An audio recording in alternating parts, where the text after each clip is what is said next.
Bienvenidas y bienvenidos a la sesión auxiliar del curso Petrología Ígnea y Metamórfica, sesión en la que particularmente vamos a abordar las temáticas de metamorfismo de muy bajo grado y metamorfismo de contacto, continuando con las sesiones de metamorfismo que ya pasamos, las cuales fueron metapelitas y metabasitas particularmente.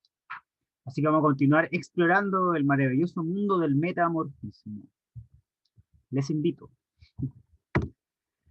Bueno, el metamorfismo de muy bajo grado, ¿ya? Para reintroducir nuevamente los conceptos de metamorfismo, otra vez, por tercera vez, se les ofrece la definición de metamorfismo. Bueno, metamorfismo son cambios de la roca en estado sólido, eh, por lo tanto es un reajuste de la roca a condiciones termodinámicas diferentes a las reinantes en el momento de formación de la misma litología, ¿ya? ¿Por qué lo nombro? Porque ya habíamos visto en este gráfico que se pone a la derecha, que es el que tradicionalmente hemos visto en las clases anteriores, que hay un campo intermedio en este gráfico donde ronda el metamorfismo y todas sus fases o condiciones mineralógicas especiales, y a mayor temperatura, sobrepasando el metamorfismo de muy alto grado, eh, se ingresa en el dominio del magmatismo, por decirlo así, o de la roca ya fundida, ¿sí? La temperatura es suficiente para fundir la roca o la mayoría de las composiciones de la roca. De hecho, aquí estamos hablando de ya de metamorfismo de muy alto grado, de 800, 900 grados, y la mayoría de las rocas ya comienzan a fundirse a los 700, 800 grados. Ujú. Pero la contraparte del metamorfismo de muy alto grado es el metamorfismo de muy bajo grado, pero antes de él está la zona de la diagénesis, donde a determinadas presiones, menores a 4 bares normalmente, kilobares, y menores a 200 grados Celsius, ya estamos en el dominio de la diagénesis. ¿Qué es la diagénesis? Ustedes saben del curso de sedimentología, que son cambios físicos y químicos en los sedimentos durante y después de su depositación, pero antes de su consolidación total como roca. Finalmente, dicho de otra forma, la diagénesis son todos los procesos físicos y químicos que hacen que un sedimento se convierta en roca, por medio de la cementación y la consolidación de la roca, ¿cierto? ¿Por qué lo nombro? Porque los límites entre diagénesis y metamorfismo de muy bajo grado, que es el metamorfismo que lo sucede, digamos así en grado, eh, es difuso, no es tan claro y depende del autor o de la autora que lo defina, si es que la línea va en 200 grados, 210, 250 grados o la presión lo mismo, ¿cierto? El punto es que seamos capaces de identificar si la roca está pasando por un proceso de metamorfismo luego de su formación, o estamos hablando de procesos que están ocurriendo durante la litificación de la misma roca, y esos procesos son llamados diagénesis. Solamente hago esa introducción para introducir esa idea de que el límite entre diagénesis y metamorfismo de muy bajo grado es difuso y es continuo, tal vez en muchos de los casos. ¿Ya? Por lo tanto, nuevamente, un poco lo que les explicaba en este gráfico, ya hemos explorado las diferentes fases metamórficas, también las vamos a ver ahora en la tarea que vamos a explicar luego de la sesión. Estas son principalmente las fases metamórficas que se encuentran. Recuerden que estas fases están definidas para protolito básico, son metabasitas, ¿sí? Protolito ígneo volcánico básico, ¿sí? Y acá abajo se encuentra la diagénesis. Acá, sobrepasando los 700, 800 grados, dependiendo del tipo de protolito, se encuentra la zona ya de la fusión o de la anatexia, en este caso cortical, como se nombra, ¿sí? Fusión parcial de la corteza a esas temperaturas. Y también vale la pena nombrar que a la izquierda, arriba, a bajas temperaturas y altas presiones, no se consideran condiciones posibles en la Tierra, ¿sí? No hay rocas que se encuentren a estas condiciones fundamentalmente. Las rocas de mayor presión son los esquistos azules, las eclogitas que se encuentran en esta zona arriba, pero tienen más temperatura que esta que se nombra acá, que no existe en la Tierra. Baja presión, o sea, muy alta presión y muy baja temperatura. Esas condiciones no existen. ¿Sí? Y bueno, el metamorfismo de muy bajo grado, en síntesis, se presenta normalmente a temperaturas menores a 300, en torno a 200 grados ya comienza su límite inferior. Hay una ausencia de una deformación consistente en la roca o de una deformación fuerte, ¿sí? puesto que son procesos metamórficos de bajo grado, ¿cierto? No tan violentos, no tan extremos, por decirlo de alguna forma. Hay una conservación, por lo tanto, de las texturas primarias que presentaba la roca, eh, ya sea una roca volcánica, una roca sedimentaria, conserva la textura primaria sobre la cual se sobreimpone el metamorfismo, y también la composición global de las rocas. Bueno, puede sonar de perogrullo para el metamorfismo, dado que el metamorfismo es isoquímico, pero hay que tener en consideración eso también. Eh, dado que normalmente hay zonas también ahí difusas entre metamorfismo y metasomatismo cuando hay interacción con fluidos. Eh, Hay crecimiento de minerales secundarios en metadominios, ya vamos a ver lo que es un metadominio, pero lo importante es que hay crecimiento de minerales secundarios de todas formas, estamos hablando de metamorfismo. Sin embargo, esos se dan muy estrictamente relacionados con las texturas primarias que tiene la roca. Ujú. Disculpa, tengo una duda, Rodri. ¿Víctor? Sí, no. La ausencia de formación en los esquistos azules es real, ¿no? Igual no son esquistos, no son deformados por per se, por ejemplo. ¿Cómo? ¿Pero por qué decir los esquistos azules? Porque parecen ser de bajo grado, ¿no? Me refiero como a temperatura. Sí, ya, Una parte de ella, ¿no? o sea, los esquistos azules no Está son sobre metamorfismo la de muy bajo ceolita, grado, ¿ya? ¿no? Ah, ya. No. Las fases lo vamos a ver al tiro, las fases que corresponden al metamorfismo de muy bajo grado son las fases penita pompeyita y fases zeolitas. Esas son las fases que se califican como metamorfismo de muy bajo grado. Ya, pero por eso, como los esquistos azules están justo arriba y el grado hace referencia más o menos a la temperatura nomás, había pensado que también se englobaban, pues como utilizaste el gráfico de líneas verticales, Ujú. más atrás, de hecho. Sí. Ahí. Fíjate que igual le pega al esquisto, ¿o no? Eh, sí, o sea, en ese sentido sí, pero el esquisto tiene altísimas presiones. El metamorfismo de muy bajo grado no supera los 6 kilobares, 4 kilobares. Eso, entonces ¿Cachai? no solamente hace referencia a temperatura, igual hay un límite de presión. Sí, pero lo que pasa es que está definido por dos fases, ¿cachai? O sea, entiendo tu pregunta, ¿cachai? De hecho, como que está buena porque no vale la pena como analizarlo desde ese punto de vista, como efectivamente qué se refiere con metamorfismo de muy bajo grado, ¿cachai?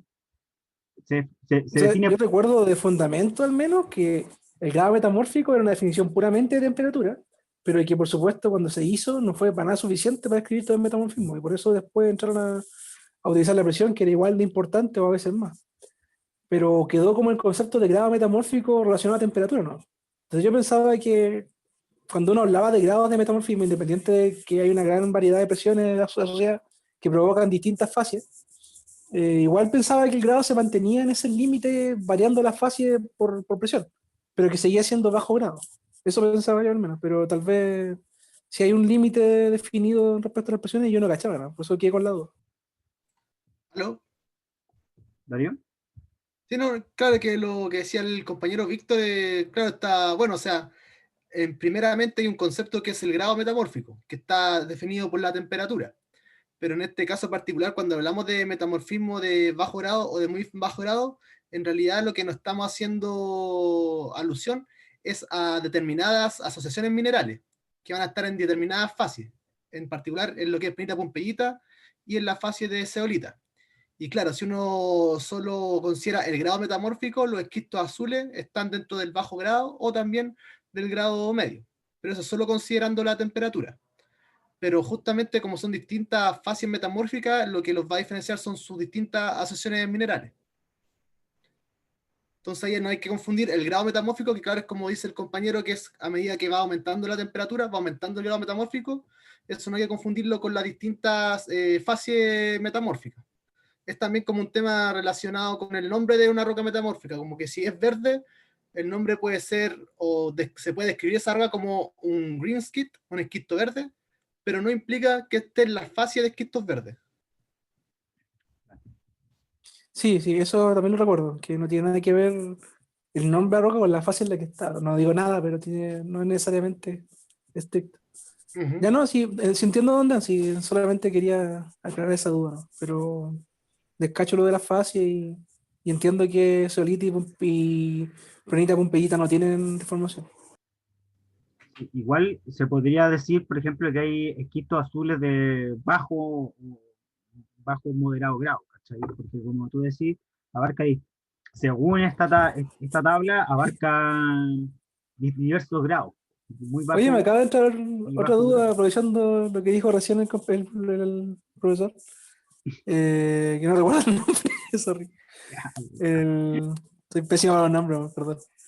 En ese sentido, como si hay esquistos verdes que no necesariamente pertenecen a la fase de esquistos verdes, ¿no sería probable o plausible al menos que existan esquistos azules que no sean esquistosos y que esos sean de bajo grado comparativamente no deformados?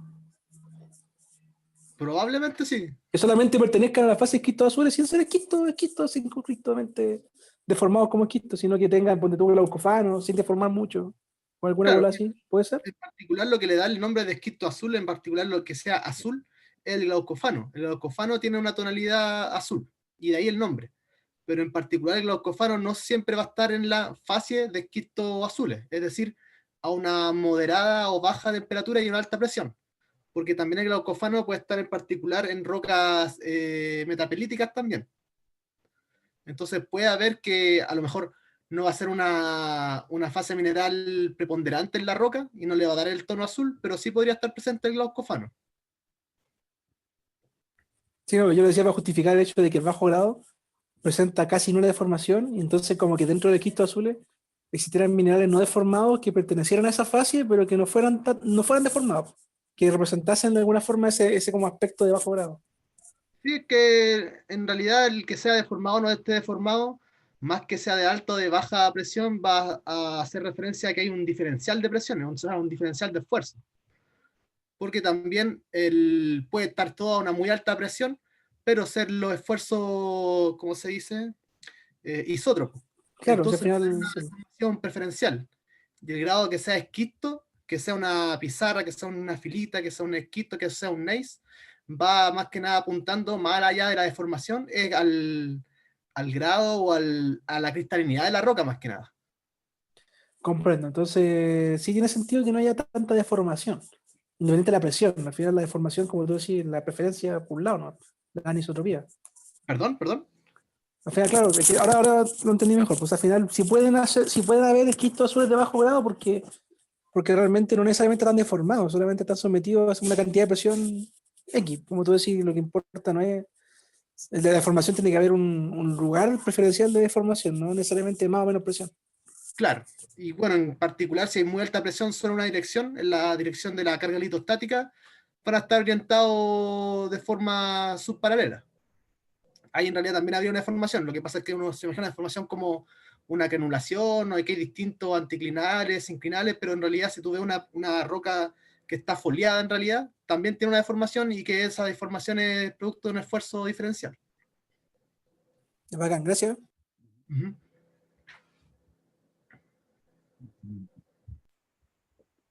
Sí, me quedé pensando en una cosa. Pero avancemos, luego volvamos a eso. Bueno, entonces, ¿de qué depende el metamorfismo de muy bajo grado? Sí, ya. Sí, es que esto es lo que quería decir. Cuando hablamos de metamorfismo de muy bajo grado, a mi entender, es un concepto que engloba dos fases metamórficas en particular, que como comentamos es la fase zeolita y la fase penita pompeyita, ¿cachai? Eso es metamorfismo de muy bajo grado. Ahora, también se puede decir que hay, o sea, pues si tenemos un esquisto azul, ¿cierto? Es una asociación mineralógica la que le da su clasificación como fase esquisto azul, y esa asociación mineralógica podría ser de muy bajo grado o de bajo grado. ¿Cachai? Pero normalmente cuando hablamos de metamorfismo de muy bajo grado, estamos entendiendo que quizás nos referimos específicamente a las fases zeolita y penita pompeyita. Bueno, ¿y de qué depende eso? ¿De qué depende este metamorfismo? De la temperatura?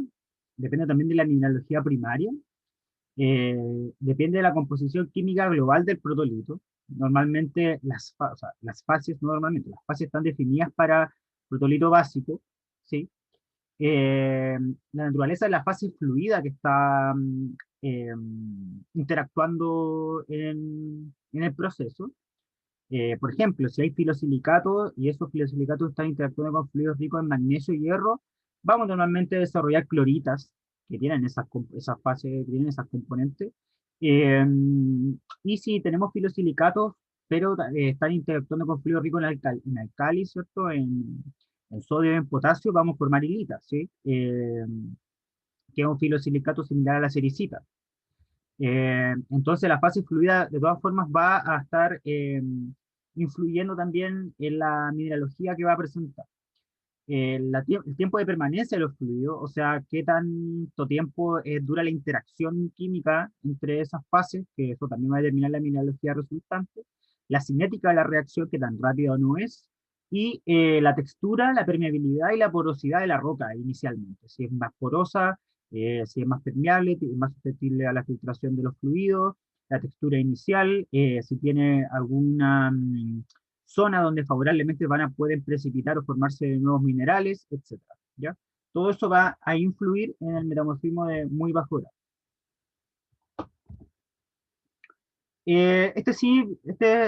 Presenta algunas complicaciones, ¿sí? Al menos estas cuatro a la hora de poder definirlo, también por eso justamente todo un debate hablar de este tipo de metamorfismo. Primero porque hay una sobreimposición de eventos, ¿sí? Eso genera una complicación.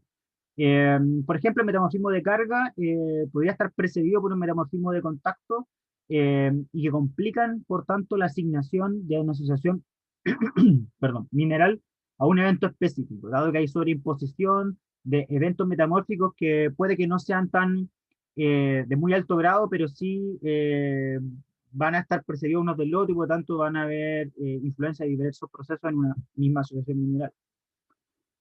Los metadominios. Bueno, los metadominios, que son conceptos que como les digo, vamos a ver específicamente más adelante, son eh, lugares, zonas o estructuras favorables dentro de la roca sobre la cual van a formarse los nuevos minerales, ¿sí? Algunas fases, por ejemplo, la pompeyita, mineral que ustedes conocen ya de silicatos, son muy sensibles y muestran importantes variaciones químicas y ópticas también, dependiendo del metadominio en el cual se encuentren, ¿ya? Dependiendo de la estructura sobre la cual estén favorablemente formándose. Entonces, debido a que hay minerales que varían mucho relacionados a la forma en que se han formado, siendo el mismo mineral, eso complica su identificación. Además, en la actividad de los fluidos presentes, la actividad de determinados componentes puede controlar la presencia de ciertas fases minerales. Ejemplo, la formación de calcita inhibe la formación de prehnita debido a la alta actividad de CO, ¿sí? Minerales que comparten algunos componentes se van a ir anulando relacionado a la actividad de ciertas fases. Y el progreso de la reacción. Dificultad asociada a la determinación del progreso de la reacción. Por ejemplo, si es que hay realmente una progresión entre una fase, por ejemplo, la esmectita a la clorita, eso también, debido a la sobreimposición de eventos y otro tipo de fenómenos, también va a ser complicado de determinar. Entonces, hay que siempre tener en consideración que el metamorfismo de muy bajo grado va a ser todo un desafío poder estimar las condiciones de presión y temperatura, las que se está formando realmente, o los procesos metamórficos que tienen origen de la roca, ya que siempre viene en continuidad con procesos de menor temperatura como la diagénesis, o hay una sobreimposición de eventos metamórficos, o sigue en continuidad con otras fases metamórficas de más alto grado como el esquisto azul, o sea, perdón, esquisto verde, etc. ¿Ya? Entonces, el punto es que hay algunas complicaciones que hay que tener en consideración a la hora de estimar la historia de una roca que haya pasado por estos procesos. Uh-huh. Entonces, bueno, ¿qué es un metadominio?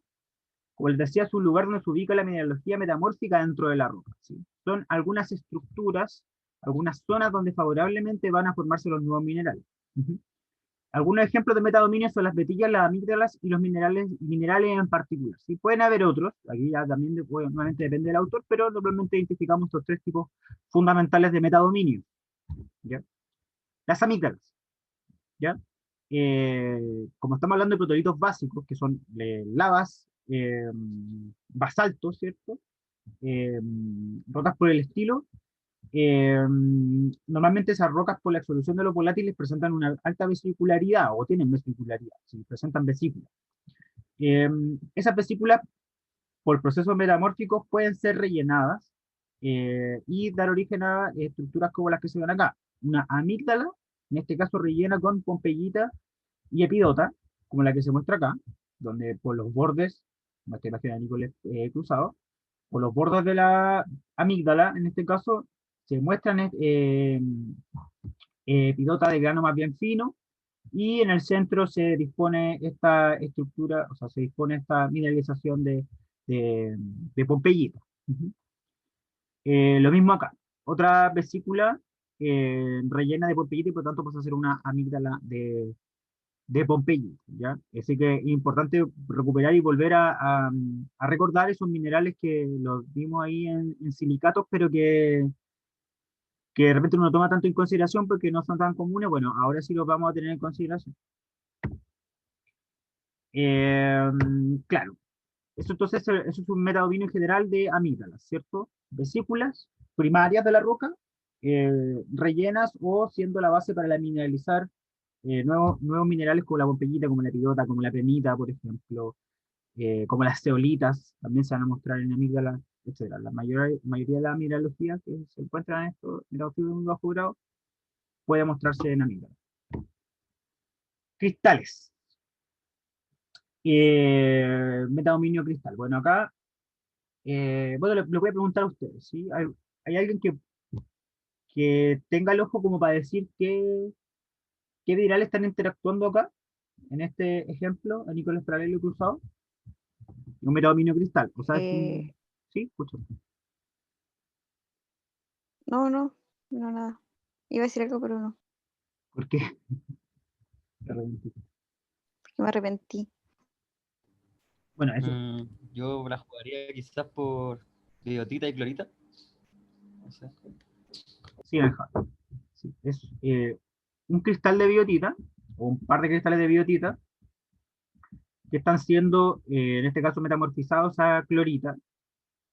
Y el metadominio, en este caso, se llamaría metadominio de cristal, ¿sí? Un cristal de biotita que está siendo la base para formar los nuevos minerales de clorita, debido al proceso de metamorfismo muy bajo grado que está sufriendo la roca, ¿ya? Muy común este tipo de reemplazo, este tipo de metamorfismo. ¿Rorro? ¿Darío? Sí, un aporte que justo eso que decías, que la clorita es el típico mineral secundario o de metamorfismo reemplazando fases máficas, ya que la clorita tiene una solución sólida entre hierro y magnesio. Y el otro, y que es también típico en bajo grado y en esquistos verdes la clorita. Y otra fase es la epidota también, la cual ya dijimos la semana pasada que puede ser magmática, indicando altas presiones, aproximadamente más de 5 kilobares, pero también es súper típica de bajo grado y esquistos verdes. Y la biota también reemplaza a los máficos, pero ¿cuál es la diferencia? Es que tiene calcio. Tiene calcio y hierro. Eso solamente. Sí, pues. Eh, Estoy pensando que hay... en esta imagen, porque me pongo a esas cosas y me vuelvo. En esta imagen también hay otros metadominios cristal. Por ejemplo, acá, estos cristales aquí están bastante reemplazados por silicita arcilla. ¿Ya? Ahí podría ser, el caso que si se asocia a un metamorfismo, podría ser un metadominio de cristal donde la silicita está actual. Ujú. Bueno, y otro metadominio bastante común es el de ¿No? las... Disculpa. Sí, pues dale una... Justo en esa imagen, justo ahí se cachó que hay unos cristales de biota, Acá, abajo, casi al centro. Se ve acá, como, a ponerle se ve como un dorado. acá. Claro, pero abajo un poco tirado hacia la. Yo lo veo al menos hacia la izquierda. Se ve con una cosa así como tabular, ese mismo. Que tiene como un color oro así, amarillo oro. Y a paralelo ya tiene un verde más vivo. Segundo orden, tercer orden incluso. Sí. Sí, estaba pensando que la epidota igual puede reemplazar a las plagioclasas, ¿no? O a los Sí, felespatos alcalinos. justamente. La Sí, epidotización de las plagioclasas es bastante común. justamente, sobre todo en la alteración propilítica. son los mismos procesos a veces, como que los intercambios son los mismos, ya sean metamorfismo bajo grado o alteración hidrotermal. Muchas veces el proceso es el mismo, lo que cambia es la composición de los fluidos. Pero se repiten muchas fases minerales que son las mismas, coinciden. Bueno, entonces, claro, acá teníamos una biotita, hay presencia de clorita, de hecho se puede ver como el reemplazo parcial. eh, Además, por ahí anda celicita, alguna arcilla. También vimos que hay crecimiento de nuevos cristales de epidota, por acá hay un par, ¿cierto? Etcétera. Entonces hay bastante metadominio cristal en esta roca que, digamos, es la base para la formación de nuevos minerales metamórficos. Y el tercer ejemplo de metadominio más común es el metadominio vetilla. Bueno, en este caso la imagen de la izquierda no tiene muy buena resolución, pero se alcanza a entender que es una roca extrusiva, ¿cierto? Una roca volcánica. Lo puedo deducir por la presencia de estos microlitos. Eh, se muestran estas vesículas y por acá cruza una vetilla, ¿ya? Cruza una vetilla que luego puede ser aprovechada como una superficie para la formación de nuevos minerales metamórficos. Ujú. En esta imagen se ve un poco mejor, en este caso es una imagen anícoles cruzado, ¿ya? Donde tenemos,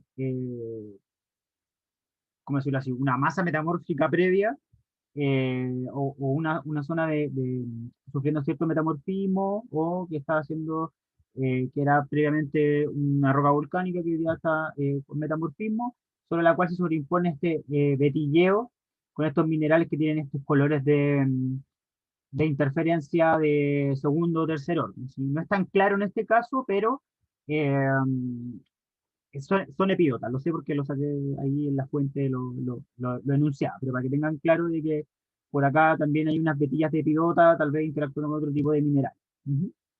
Esto es lo que se conoce como un metadominio vetilla, ujú, que aprovechando o produciendo también un vetilleo se forman nuevos minerales metamórficos relacionados al bajo grado, o muy bajo grado. ¿Ya? Eh, Eso. Con los metadominios. Entonces tenemos metadominio amígdala, tenemos metadominio cristal y tenemos metadominio vetilla, al menos. Son los tres fundamentales o principales o más comunes que podemos encontrar en este tipo de mineralización.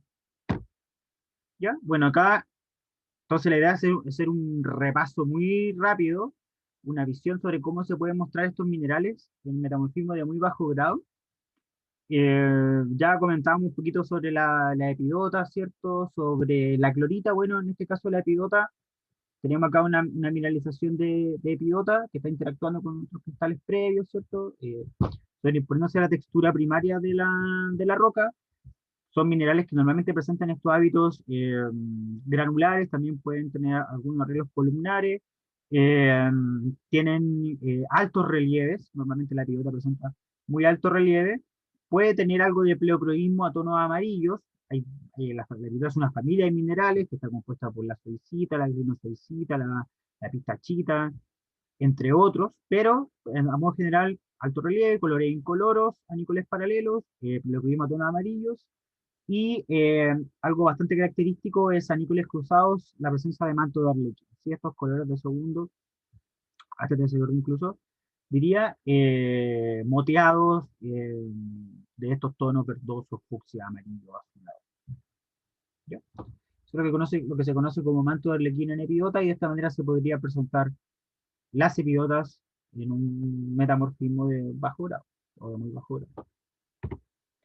Las zeolitas son unos tectosilicatos, también una familia muy amplia de minerales, bastante subdivididos, clasificados, son un montón. Algunos de las principales son la laumontita, la eulandita, la guairaquita, ¿cierto? Entre otros. Por tanto, son de difícil identificación óptica específica, ¿cierto? Uno podría llegar a decir que son zeolitas, pero lograr identificar a microscopio petrográfico rápidamente cuál especie de zeolita es puede ser algo más complicado, aunque hay algunas formas de hacerlo, ¿cierto? Y bueno, normalmente en vesículas, ¿cierto? Formando amígdalas, como arreglos de grano fino, anícoles paralelos normalmente son de tonos incoloros, muy bajo grado, o sea, muy bajo relieve, como la mayoría de los tectosilicatos, y anícoles paralelos, tonos de primer orden, iniciales de primer orden, ¿cierto? Grises, blanquecinos de primer orden. Pueden normalmente, como se encuentran formando estos agregados radiales, tener esta extinción en abanico normalmente, ¿ya? Entonces, esto normalmente como casi que, esto es muy informal, no lo tomen en cuenta, pero tan seriamente, pero casi como un cuarzo de grano fino, con algunas diferencias podríamos tener zeolitas. Sin embargo, como la variación composicional es grande, también hay algunos que tienen un color de diferencia más alto y hay una inmensa variedad.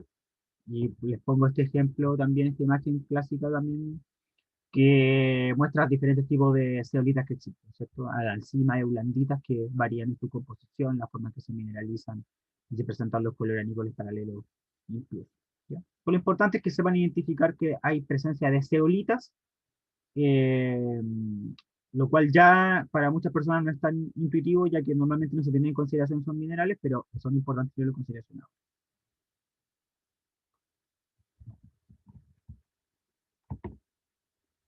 La pompeyita, ¿ya? La pompeyita también es un mineral que veíamos recientemente que se disponía normalmente en vesículas, formando amígdalas. La pompeyita también se muestra como un agregado radial, tiene esa típica extensión que muestran los agregados radiales, fibrosos, ¿cierto? Anícoles paralelos presenta estos colores verdosos, amarillos. Normalmente la pompeyita es esa que se dice que tiene como color verde manzana, eh, que igual se parece a otros minerales que presentan este tipo de asociaciones, pero colores verdosos, amarillos, pompeyita, y pleocroismo en tonalidades verdosas, ¿ya? Eso es bastante importante y se relaciona a la cantidad de hierro que tiene.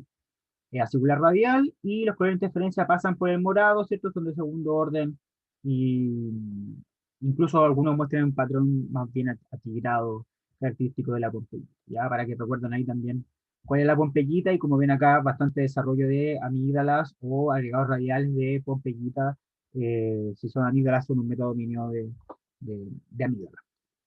De hecho, se puede ver acá cómo está interactuando en una zona donde había inicialmente una roca volcánica, ¿cierto? Eso podría llegar a ser o identificarse como una masa fundamental de una roca volcánica, por los microlitos de plagioclaso, por presencia de vidrio, entre otros.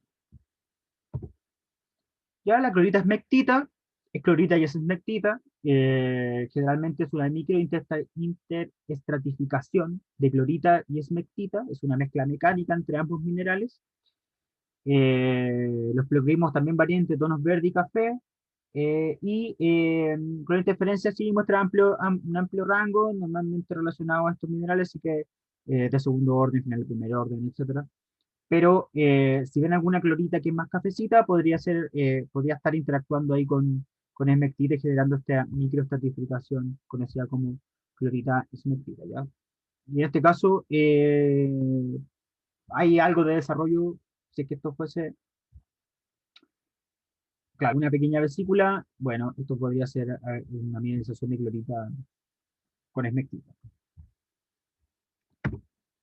La celadonita también es un mineral que pertenece a la familia de las micas blancas, que muestra estos tonos verdosos, ¿sí?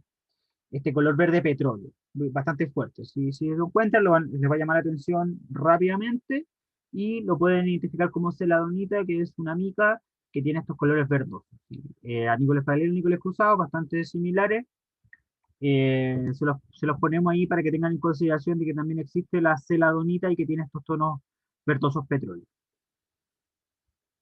En este caso formando una amígdala, lo más probable. Claro, como se ve acá. Con estos también que tiene estos minerales externos de otras composiciones. La prehnita, un filosilicato, que es incoloro a nícoles paralelos, tiene un relieve moderado abajo, y color de interferencia hasta morado de segundo orden, presenta extinción radial, ¿sí? Un mineral que es de bajo relieve, nícoles paralelos es más bien incoloro, y a nícoles cruzados muestra extinción, o sea, en abanico, y color de interferencia de segundo orden, ¿sí? Incoloro, color. Eso es normalmente la prehnita, un filosilicato, y que forma amígdalas bastante comúnmente. La sericita, ya lo sabemos, es también una mica blanca, microcristalina, que reemplaza bastante de manera selectiva a los feldespatos, ya que ataca, por decirlo así, por el potasio, y ya sabemos de sobra cómo se ve, alterando los feldespatos, las plagioclasas, manchándolas normalmente. Le llamamos sericita, es una mica blanca de grano fino, pero también podríamos estar hablando de hilita en este caso, entre otros. ¿Sí? Hay una familia y una amplia variedad de las mismas, y de ahí también derivan los colores que vamos a estar observando. La titanita, ya ustedes saben, cuando se muestra en minerales, o sea, perdón, en rocas ígneas, va a tener este hábito romboédrico, esto con interferencia de cuarto orden o más, muy altos, y normalmente va a tener mismo color a níqueles paralelo y cruzado, ¿sí? Muestra un alto relieve y también va a estar presente en el caso de estas rocas metamórficas cuando hay una saturación en titanio, o hay una alta cantidad de titanio. Bueno, la titanita también va a estar apareciendo ahí interactuando. La calcita, ya la conocemos también bastante, en este caso formando un metadominio de vesículas, incluso que están interconectadas por vetillas, por metadominios de vetillas. Se puede reconocer por su color de interferencia del cuarto orden, por su color incoloro y por su clivaje aproximadamente entre 60 y 120 grados, bastante característico de la calcita, ¿sí? Lo importante de esta imagen es que puedan ver estas calcitas formando esta vetilleo y buena cantidad de amígdalas que le caracterizan la forma en que se mineraliza la calcita también en este tipo de procesos metamórficos. La idincita, es un arreglo de óxidos de hierro, ¿cierto? No mineral específicamente, sino un arreglo que va a alterar favorablemente, ustedes ya lo saben, a los olivinos, formando estos eh, en este caso por los bordes, zonas de color más rojizo, tonos marrones, amarillo, y también ingresando por los planos de clivaje o por la fractura, va a formar esta alteración. La idincita también es un mineral bastante característico del metamorfismo de muy bajo grado y altera favorablemente a los olivinos en las rocas basálticas. Ya, bueno, entonces, ¿cómo podemos subdividir el metamorfismo de muy bajo grado? Al menos estos cuatro tipos. Metamorfismo de piso oceánico, asociado a la circulación de fluido en el fondo oceánico. A esas temperaturas se desarrolla entre 100 y 500 grados, ¿cierto? Metamorfismo hidrotermal, que en este caso sería un metasomatismo asociado a la circulación de fluidos intersticiales a alta temperatura, caracterizado por una alta razón fluido-roca, ¿cierto? Mucha cantidad de fluido interactuando con la roca. Metamorfismo térmico, asociado a intrusiones en poca profundidad, similar al metamorfismo de contacto, pero mucho de menor grado, ¿cierto? Menor temperatura interactuando. Y metamorfismo de carga, asociado al enterramiento de potentes secuencias volcanos sedimentarias normalmente, que van a estar generándose metamorfismo relacionado a la carga y a la presión, ¿sí? Es de baja temperatura, pero más presiones, por decirlo así, dentro del rango del metamorfismo de muy bajo grado. Bueno, entonces, con ese ya repaso de los minerales y los tipos de procesos metamórficos que pueden dar origen a estas asociaciones minerales, pasemos a hablar específicamente sobre las fases que van a caracterizar al metamorfismo de muy bajo grado. Las fases que van a caracterizar al metamorfismo de muy bajo grado son dos, fundamentalmente. Luego está la discusión que tuvimos al inicio, ¿cierto? También. Pero las fases zeolitas y las fases prehnita-pompeyita van a ser las que vamos a identificar por ahora como fases de metamorfismo de muy bajo grado. ¿Ya? Y las fases de zeolitas, claro, la fase de zeolita va a estar determinada por la presencia de zeolita como un mineral que va a marcar ahí la mineralización, y se puede subdividir a su vez en fase de zeolita de baja temperatura y fase zeolita de alta temperatura. Ya. Como puede verse acá en el gráfico, va a estar desarrollándose cercano, o sea, entre 1 y 3 kilobares y entre 100 y 200 grados Celsius aproximadamente, y La subdivisión entre la fase zeolita de alta y de baja temperatura va a estar dada por un límite definido por el cambio composicional o el cambio mineralógico de la zeolita, ¿sí? El paso entre fase zeolita de baja y de alta temperatura va a estar dado por la formación de laumontita en desmedro de eulandita. Ambos son tipos de zeolitas, y ese cambio va a estar aproximadamente a los 180 grados. ¿Sí? A los 180 grados la zeolita tiene un cambio composicional y pasa a ser favorablemente laumontita.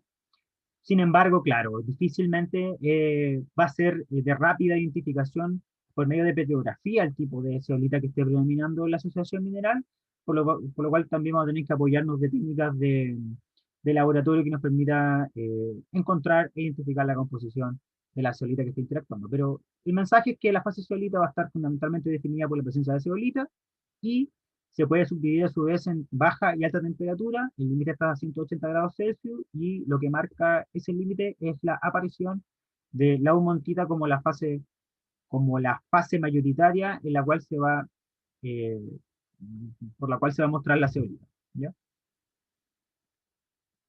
Entonces esta es la fase de metamorfismo de muy bajo grado de menor grado, ¿ya? Es la fase que está más próxima a la diagénesis. Y cuyo límite podría ser la diagénesis misma, límite inferior en términos de temperatura. Luego, al aumentar la temperatura y sobrepasar los 200 grados normalmente, vamos a pasar a la fase de penita pompeyita. Esta fase de penita pompeyita se subdivide a su vez en 3 subfases, ¿ya? Estas son eh, penita pompeyita, penita actinolita y actinolita pompeyita, ¿ya? Que se muestran de esta manera en el gráfico. Penita actinolita es de menor presión, penita pompeyita es la que se encuentra dentro de este margen en presiones intermedias y a temperaturas cercanas a 250 grados hasta 300, y penita, actinolita pompeyita es la que se encuentra ya a mayores presiones. Entonces, en este caso, lo que va a hacer variar fundamentalmente el tipo de asociación mineral que se va a mostrar en la fase penita pompeyita va a ser la presión. Va a estar determinado bastante por la presión, ¿ya? Rápidamente podríamos ver cómo la penita pompeyita, la fase penita pompeyita propiamente tal, está formada por pompeyita y por epidota, normalmente, y puede o no tener penita asociada, ¿ya? Pero lo que va a determinarlo va a ser la presencia de pompeyita y de epidota, ¿ya? Más o menos penita, y ausencia de laumontita, zeolita y actinolita, ¿sí? No va a haber actinolita, tampoco va a haber zeolita, y puede o no haber penita. La subfase penita actinolita, que es la que se encuentra acá, menor temperatura y un poco más de menor expresión y un poco más de temperatura, va a estar fundamentalmente asociada a la asociación mineral prenita, actinolita, epidota. Si presentamos los 3 minerales, más o menos clorita, albita, cuarzo o titanita, y ausencia de pompeyita, vamos a estar hablando de prenita, actinolita. Prenita, actinolita y epidota, ¿ya? Y actinolita, pompeyita, hay algo más de presiones, va a presentar pompeyita, actinolita y epidota. Entonces, la aparición o no de prenita, de pompeyita, ¿ya? Va a determinar cuál va a ser la fase en la cual nos vamos a encontrar o subfase dentro del mundo de la fase prenita pompeyita.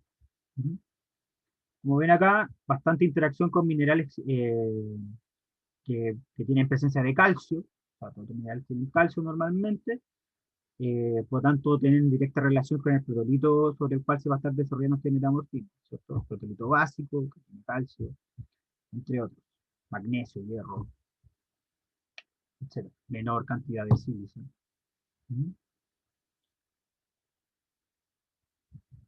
Bueno, ya entonces eso es como para que tengan en consideración cómo se puede subdividir a su vez la fase zeolita en alta y baja temperatura y la fase penita pompeyita en estos 3 dominios determinados por una asociación mineral específica que los va a caracterizar, que es la que se lista acá, y en condiciones normales de uso del laboratorio incluso hay que tenerlo eh, conocido de memoria a la hora de abordar las pruebas de microscopio.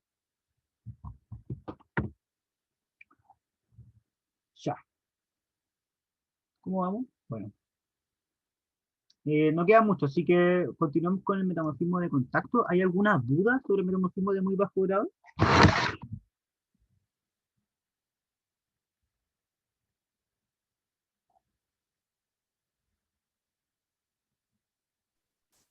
Yo no, por lo menos no. ¿Sí?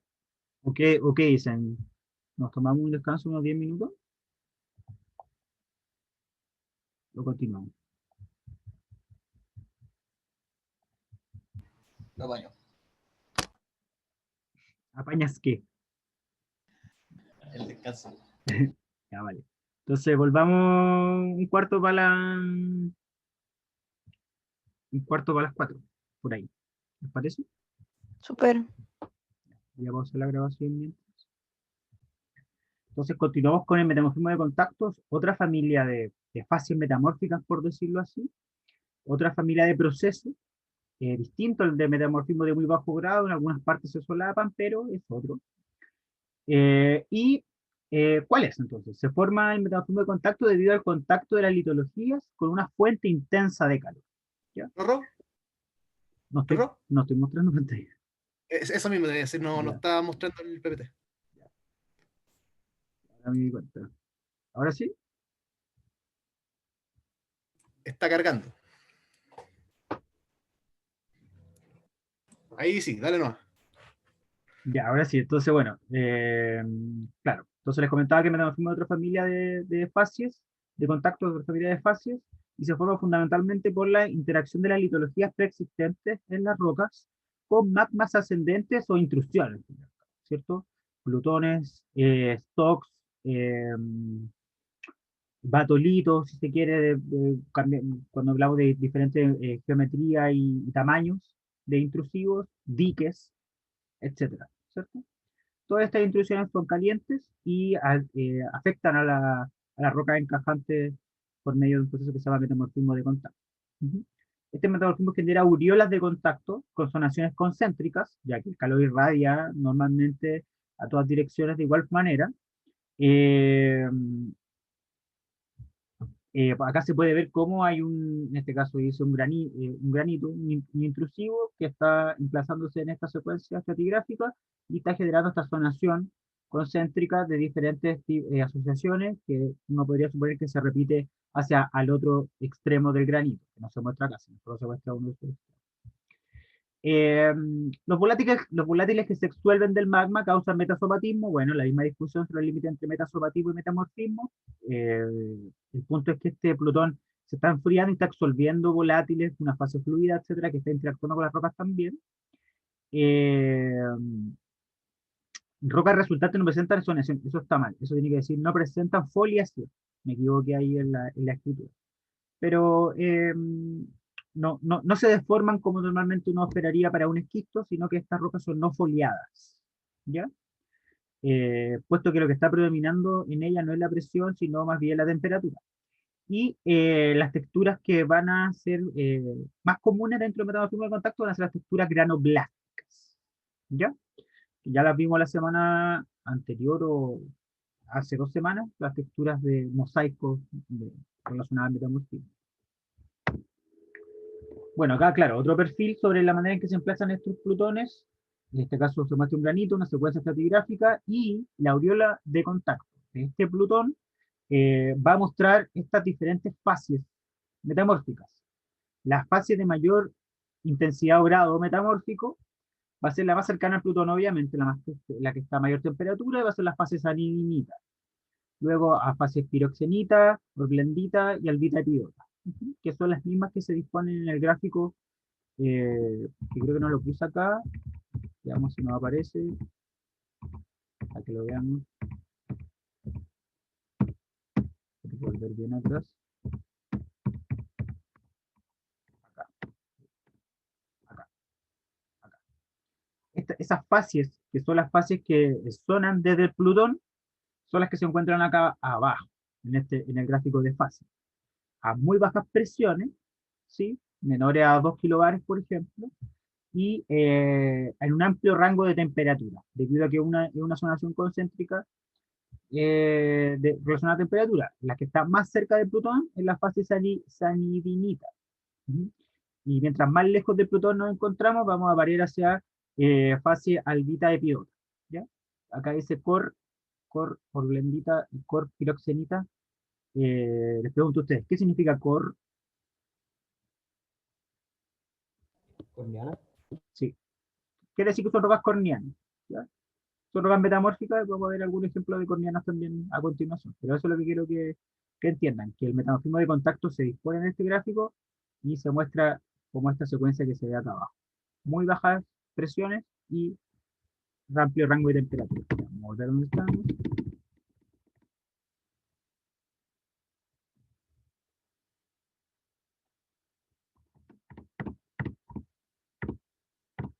Ya, claro. Se lo vuelvo a mostrar para que se les quede ahí en la mente, cómo estas fases que están en el gráfico se relacionan directamente con un proceso biológico que es el emplazamiento de un fluido. Claro, bueno, y la aureola de contacto, ¿sí?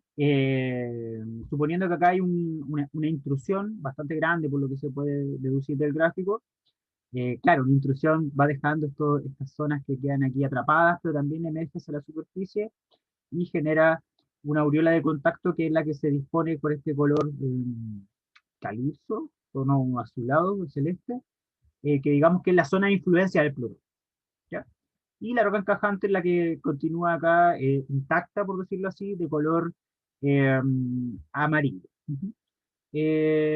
Bueno, la aureola de contacto en estricto rigor es una zonación metamórfica concéntrica, es de mayor grado de intensidad a mayor proximidad a la intrusión, y respecto a sus características texturales, algo interesante tener en consideración es que a menor delta de temperatura superficial, o sea, a menor diferencia de temperatura entre la roca encajante y el Plutón, la textura va a ser granoblástica poligonal.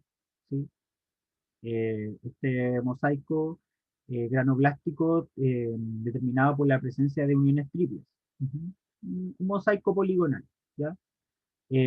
Si es que la diferencia de temperatura entre la caja y el Plutón es, entre comillas, baja. Si la variación de temperatura o el delta de temperatura es más grande, o mientras más grande sea, la textura va a ser más decusada. ¿Sí? La textura decusada, recuerden que son estos minerales alargados dispuestos de manera aleatoria. ¿Ya? Eso para que lo tengan en consideración, puesto que si ven una roca relacionada con el metamorfismo de contacto, les puede servir para interpretar algo más sobre las condiciones en las que se forman. Y también son comunes las texturas relictas, o sea, que continúen elementos de la textura primaria de la roca encajante en el metamorfismo de contacto. Y van a ser más comunes las texturas relictas mientras más lejos del Plutón estamos, porque va a estar más, se va a facilitar mejor la conservación de esa textura. A diferencia de que mientras más cerca del Plutón estamos, menos se va a conservar. Las condiciones de formación de metamorfismo de contacto, entonces, en resumen, son a presiones entre 1 y 4 kilobares, a bajas presiones, a temperaturas muy variables, entre 600 y a 1200 grados Celsius. La roca encajantes, perdón, la temperatura del magma que está incluyendo aquí, hasta 1200 grados Celsius. Por otra parte, la temperatura de la roca encajante puede llegar a 900 grados Celsius normalmente. Más allá, normalmente como son fases sedimentarias, comienzan a fundirse rápidamente. El tamaño de la intrusión determina los efectos sobre la litología circundante. Claro, el tamaño de la intrusión tiene directa relación con el tamaño de la aureola de contacto. ¿Sí? La aureola es normalmente 10%, podríamos decir, del Plutón, del tamaño del Plutón. El espesor de la aureola, podríamos decir, es un 10% del tamaño del Plutón. Acá un ejemplo, si el Plutón mide 10 kilómetros de diámetro, la aureola va a tener un kilómetro de diámetro. ¿Ya? Y por otra parte, si estamos hablando de un dique que mide 100 metros de espesor, la aureola va a tener 10 metros. Entonces, para que tengan en consideración la relación geométrica y de tamaño entre la aureola y la intrusión en particular, ¿sí? Cercana a 10% de la misma.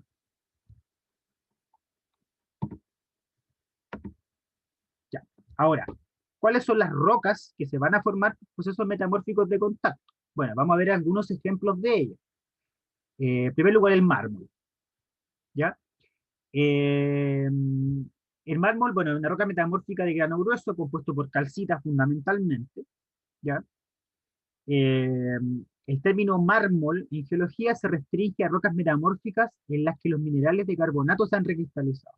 Entonces, cuando hablamos de un mármol, estamos hablando de metamorfismo, de calcitas o de dolomías principalmente. Ya una roca fundamentalmente compuesta por calcita que ha sufrido metamorfismo de contacto, vamos a decir, y se ha transformado a mármol. Y está caracterizado por tener un grano bastante grueso.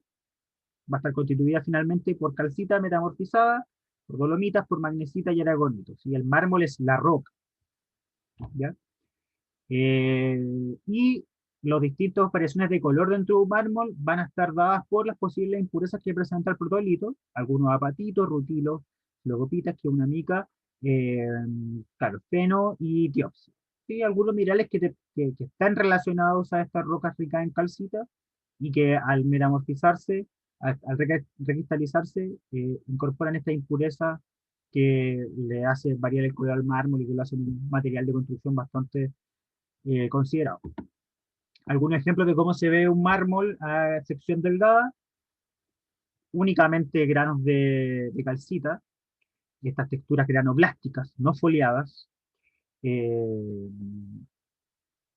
si es poligonal, la diferencia de temperatura entre la caja y el plutón era menor, etcétera, etcétera, ¿sí? Y las calcitas se pueden reconocer, como lo comentamos anteriormente, por su color de interferencia, por su clivaje, por su color incoloro, anícoles paralelos, etc. Un mármol es una roca metamórfica compuesta únicamente por cristales de calcita, normalmente recristalizados. ¿Dónde podemos encontrar grandes formaciones de mármol en Chile? Jóvenes, pregunta para ustedes. En el lago General Carrera. ¿Ya? Bien. En las catedrales de mármol, ¿cierto? O sea, así se llama la atracción turística. En el lago General Carrera, en Aysén, ¿cierto? En la localidad de Puerto Río Tranquilo. Y ese mármol, ¿cómo llegó ahí? O sea, ¿cómo se formó el mármol que está ahí?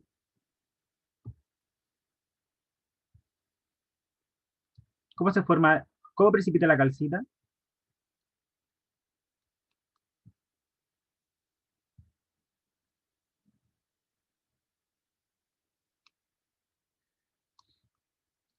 Ya, yo no sé mucho de esto, pero ¿alguien tiene alguna respuesta? ¿En qué condiciones precipita calcita, por ejemplo, en el mar? ¿Dónde hay calcita en el mar? A ver, voy cambiando la pregunta. ¿Dónde hay calcita en el mar? En las conchitas de los moluscos. Sí, en las colchitas, por ejemplo. También hay grandes estructuras que tienen, estructuras biológicas que tienen, estructuras, son organismos coloniales, que tienen calcio y todo eso.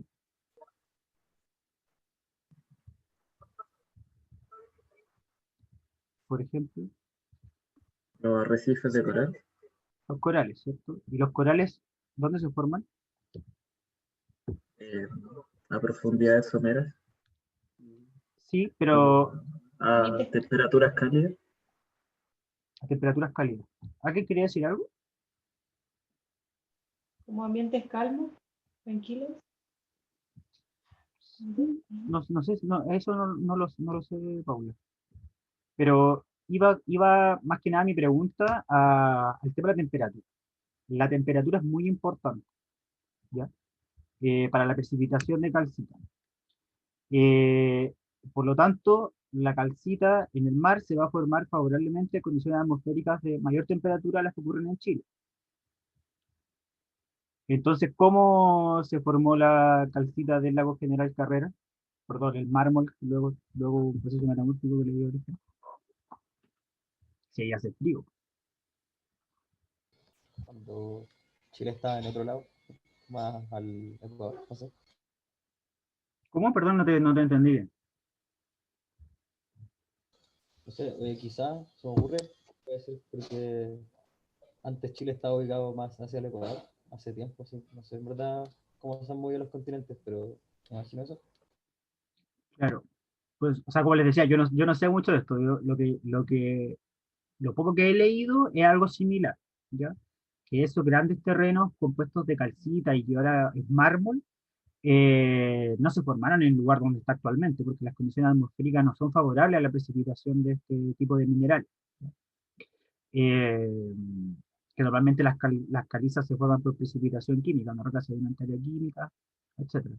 Por lo tanto, o bien esa masa de tierra estaba en otro lugar cercano al Ecuador o en la zona intertropical donde las condiciones atmosféricas favorecen la formación de estas calcitas, o bien también es un terreno alóctono que llegó ahí de alguna manera y que se anexó a la masa continental.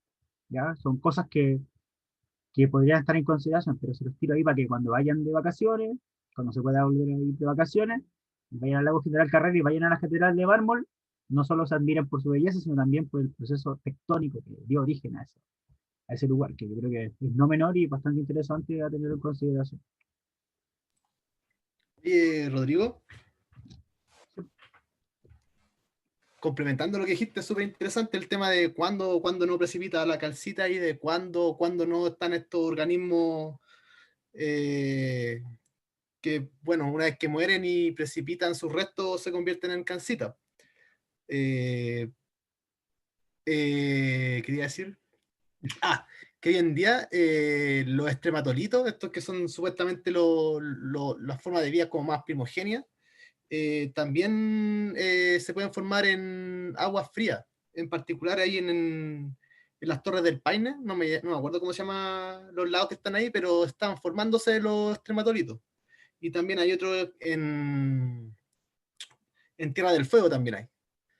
En todo caso, ahí hay la diferencia es que son estrematolitos de agua dulce. Entonces ahí no sé si también el agua dulce puede hacer alguna diferencia o básicamente igual pueden sobrevivir a menores temperaturas. Pero como tú decías, los clásicos que se forman en ambientes tropicales, los arrecifes de corales, típicamente en el trópico donde están estas playas blancas, que en el fondo son puros restos de conchita.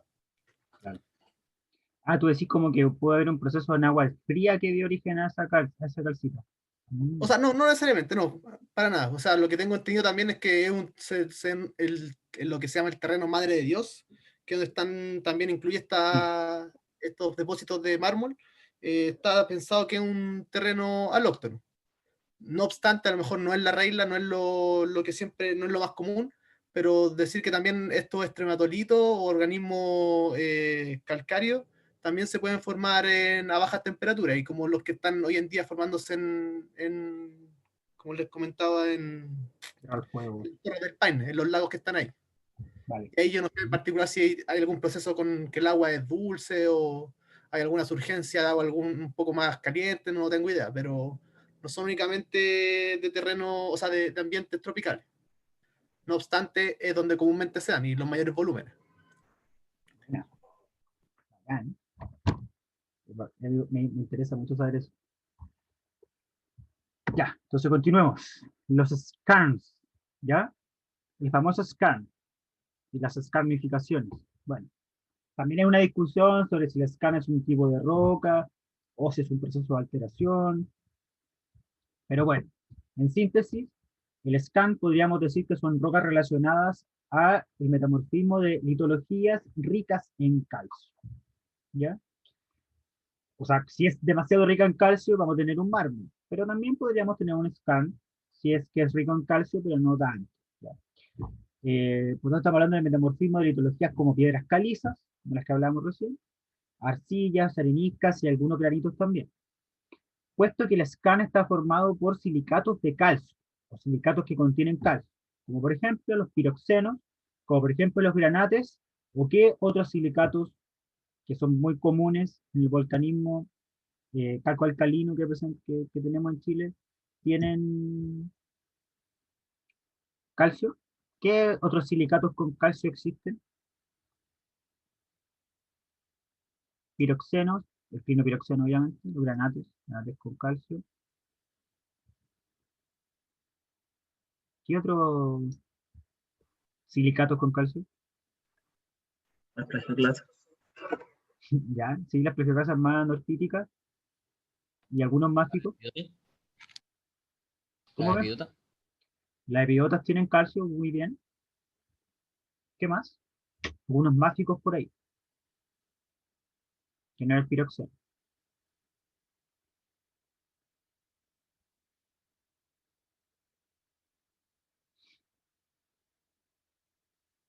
La gulastonita. Claro.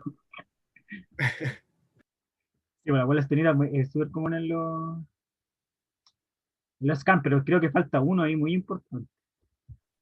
La Orblenda. La orblenda. ¿Sí? La orblenda es un fibol cálcico, ¿ya? Eh, Así que también, o sea, por eso también los scans, cuando hablamos de silicatos de calcio, tenemos que hablar que son minerales que se encuentran en el volcanismo normalmente que existe también en Chile, por medio de clinopiroxenos, por medio de granates, por medio de ordendas, ¿ya?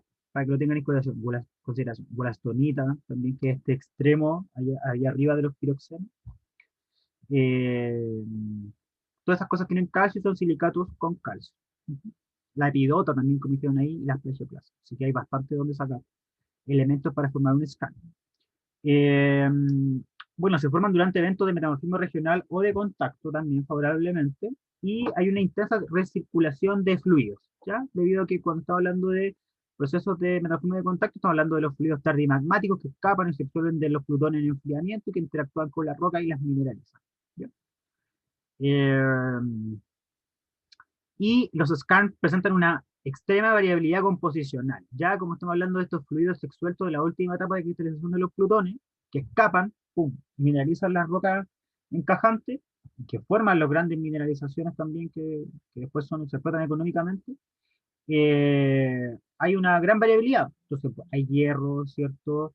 Hay tungsteno, cobre, plomo, zinc, molibdeno. O sea, normalmente los scans se explotan económicamente porque son muy ricos yacimientos polimetálicos normalmente y se forman de esta manera.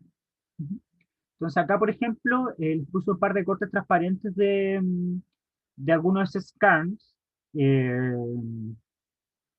es complicado, yo creo, así a ojo desnudo, podríamos decir, identificar la mineralogía de estos scans, pero, o sea, de esta imagen, particularmente el microscopio es mucho más fácil, pero claro, o sea, acá les podría comentar que estas dos imágenes son anícoles cruzados y que aquí hay algunos porfidoblastos de epidota, ¿sí? Son unos scans que tienen una textura granoblástica, pero que también tienen textura porfidoblástica con estos grandes, no tan grandes tampoco, porfidoblastos de epidota, ¿ya? Un silicato de calcio. Y también acá hay desarrollo de epidotas, hay algunas por ahí, tal vez algunas más claras que otras, pero también hay desarrollo de algunos piroxenos cálcicos, normalmente los piroxenos, los piroxenos cálcicos, que también van a estar presentes dentro de la mineralogía de estos scans. Y también bastante común van a ser los minerales opacos que van a estar incluyendo los metales también que se van a estar formando, o las menas metálicas que se van a estar formando en los scans, ¿ya? Entonces, para que tengan en consideración, esto es una scan, una roca metamórfica relacionada al contacto y a protolitos ricos en calcio. Un protolito rico en calcio puede ser un protolito con calcita o puede ser una roca volcánica en este caso, que tenga silicatos de calcio en abundancia y que se pueda escarnificar. Ya. Entonces, ese es el dominio de las rocas más ricas en calcio. Ahora, las rocas más ricas en cuarzo y en sílice van a dar origen a rocas como la cuarcita, ¿ya? No confundir la cuarcita con una roca sedimentaria, ¿sí? El término cuarcita está estrictamente reservado para las rocas metamórficas compuestas por granos de cuarzo en más de un 90%. Es una arenisca cuarcífera recristalizada o metamorfizada que da origen a una cuarcita, ¿ya? Claro, como dice ahí, metamorfismo de arenisca rica en cuarzo. Y también puede presentar minerales accesorios normalmente, algunos feldespatos que resistan la erosión, micas, titanitas, magnetitas, circonio y rutilos, que son minerales pesados. ¿Por qué minerales pesados? Porque para juntar grandes cantidades de cuarzo necesitas mucha meteorización y erosión, para que de esta manera vayas perdiendo los otros minerales que pueden estar normalmente en una roca, y vayas conservando únicamente los minerales de cuarzo, que son los más resistentes. Y además del cuarzo, los minerales pesados, que también se van a conservar, como las magnetitas y los rutilos, por ejemplo. Entonces pueden presentar esas impurezas. Y también, como provienen de rocas sedimentarias, puede conservar las estructuras sedimentarias previas. Por ejemplo, los bandeamientos, algunas estructuras como estratificaciones cruzadas, etc. Acá se puede ver cómo hay una cuarcita, que inicialmente era una arenisca que tenía un bandeamiento o una laminación, que se logró conservar luego de haber pasado por el proceso de metamorfismo de contacto. Y además, como están fundamentalmente compuestas de cuarzo, tienen durezas altas, debido y heredado de la dureza del cuarzo. ¿Cómo se ven estas cuarcitas a secciones delgadas? Bueno, arreglos granoblásticos de granos de cuarzo, ¿sí? Prácticamente solo granos de cuarzo, algunas impurezas por ahí, o algunos minerales accesorios, y en este caso también, en esta imagen se pueden ver granos de cuarzo, pero también por ahí hay algunos que son estos alargados, estas imágenes de níqueles cruzados. ¿Qué minerales podrían ser estos alargados que se ven acá entre los cristales de cuarzo? Esto así, así, tiene este color de transparencia más bien alto. ¿Micas blancas? ¿Sí? Mica blanca, exactamente. ¿Sí? Que pueden estar componiendo, como les pone ahí, la mineralogía accesoria de estas cuarcitas. Y además por acá hay algunos opacos, o sea, que se ven isótropos anícolas cruzados, que son estos de grano muy fino, entre medio de los granos de cuarzo, que podrían ser incluso algunos granates o algún mineral opaco que se haya conservado, un mineral pesado, que se haya mantenido hasta el final, alguna magnetita, por ejemplo. ¿Ya? Pero fundamentalmente, en más de un 90% va a ser cuarzo recristalizado. Y una cuarcita es una roca metamórfica, no una roca sedimentaria como algunos confunden. Bueno, ya finalmente los hornfells, o las rocas cornianas, son un grupo de rocas compactas y altamente metamorfoseadas, que se encuentran más típicamente en la aureola interna, aunque se va a formar una sucesión de rocas cornianas que las vimos en el gráfico. Y estas van a estar fundamentalmente compuestas predominantemente por minerales de por silicatos, por minerales de silicato, como dice ahí, más alguna cantidad de óxido en proporciones variables, pero fundamentalmente silicatos. Algunas rocas, algunos hornfells también pueden ser ricos en calcio, pero hablamos más en general de minerales silicatados. Como les comentaba anteriormente, los hornfells se dividen según el grado metamórfico en cuatro zonas, en cuatro fases, perdón, siendo la de mayor grado metamórfico la fase sanidinita, pasando por las fases piroxeno hornfels, fase orblenda hornfels y fase albita epidota, que también se conocen esta como orblendita, piroxenita y sanidinita. En estas imágenes se muestran algunos hornfells. En la imagen de abajo, una sección delgada de hornfells a nícoles paralelos, una roca corniana a nícoles paralelos, que se puede ver que presenta esta especie de masa fundamental con estos porfidoblastos grandes acá, ¿ya? Porfidoblastos, que son esta misma especie que se ve acá a nícoles cruzados. ¿Qué mineral es este? ¿O qué creen ustedes que puede ser este mineral que se muestra como porfidoblasto y que tiene este aspecto nícoles paralelo y este aspecto nícoles cruzados?